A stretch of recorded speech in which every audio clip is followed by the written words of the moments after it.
Sebuah video memperlihatkan seorang ibu tercebur ke sungai. Videonya pun beredar di media sosial dan diunggah oleh beberapa akun anonim Instagram, salah satunya @fakta.indo. Dalam video terlihat ibu itu mengenakan hijab berwarna hijau. Ia berjalan perlahan dan mendahului seorang ibu yang berada di belakangnya.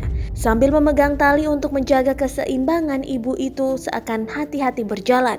Namun tiba-tiba salah satu papan jembatan terjatuh saat diinjaknya. Alhasil ia ikut terjatuh dan tercebur ke sungai. Meski sudah tercebur, tangannya melambai dan meminta pertolongan. Beberapa pria yang ada di lokasi pun langsung bergegas mencoba menolong. Belum diketahui di mana lokasi kejadian ibu terjatuh tersebut. Para warganet pun begitu khawatir dengan kondisi sang ibu. Dalam keterangannya dituliskan bahwa ibu tersebut dalam kondisi baik dan tak terluka.